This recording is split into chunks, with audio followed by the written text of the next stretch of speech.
Hi, my name is Lily LaRocca, and I am the founder of Project Purple. Today I will be discussing how I created the bags for my Gold Award project that I donated to the Epilepsy Monitoring Unit in Hackensack Hospital. The bags were created in two different ways. The first way it was created was just the simple way, and it was created like this. They had a flap on them and room inside to hold the machine. They also had a strap that could be placed over the shoulder or around the neck and held at the side. Considering that the EMU is also a pediatric unit, I decided to opt for a more kid-friendly version as well. The kid-friendly version is still the same thing with the strap, except they have snaps at the bottom of the bag and in the middle of the strap, and they can be placed together and they can create a backpack. So the straps would be placed over the shoulder and it would sit on the back. When I refer to the machine, I mean an ambulatory EEG machine. As discussed in my previous video, an EEG stands for electroencephalogram. There are many different types of ambulatory EEGs. They vary by the brand that they are created by. The ones used in Hackensack Hospital can most accurately be represented as the ones seen. The first order of business was to create a pattern for these bags. The EEG machines were about 5 inches high, 3.5 inches wide, and 1.5 inches deep, or, ironically, similar to the size of a Nintendo DS in its case. The following is the pattern I used to make the body of the bag. The dark blue area represents the actual area that would be used for the machine. The lighter area was allowance of seams in the bag. Now, I made my bags, seam allowance included. I made them 6.5 inches wide, and then in total I made them 21 inches long. Similar to the body of the bag, I made the strap and the sides of the bag, which was one long piece altogether. I made the light blue area represent the seam allowance, and then the dark area was the area that would actually be considered in the bag.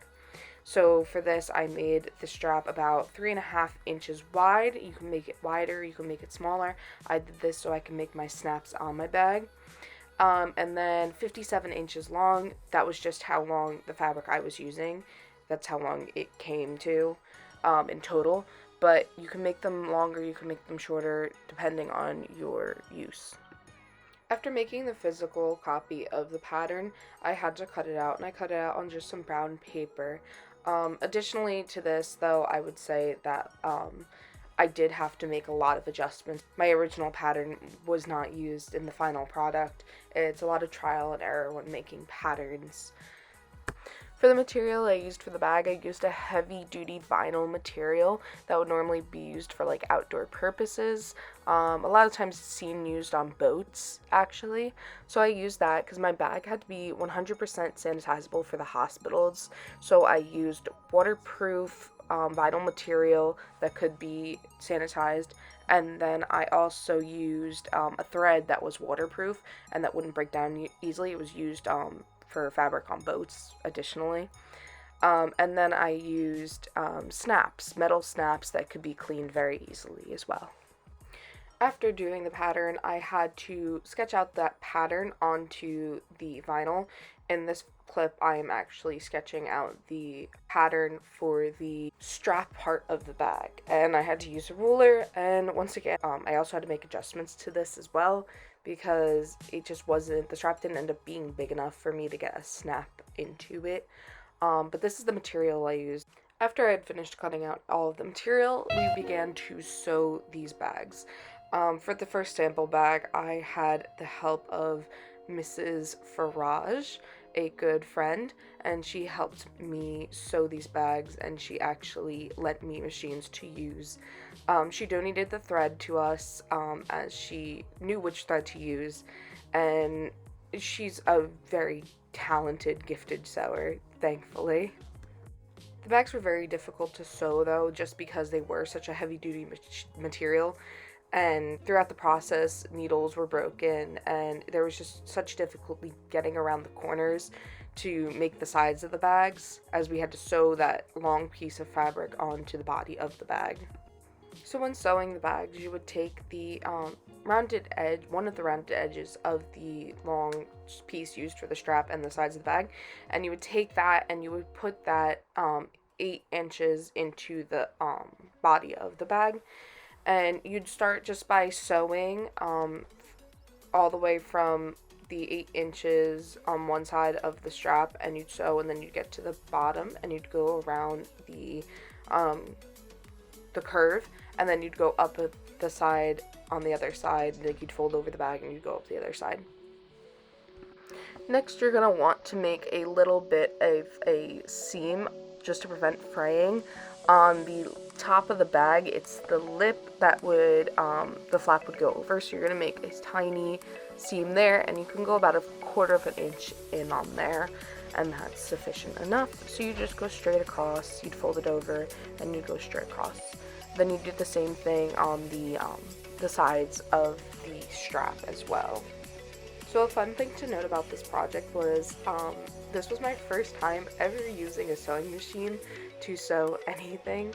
I had always sewn by hand since I was about 10 years old, but I'd never used a machine ever in my life. So it was very difficult, and there was a lot of trial and error with me. Broke a needle, but otherwise it was okay.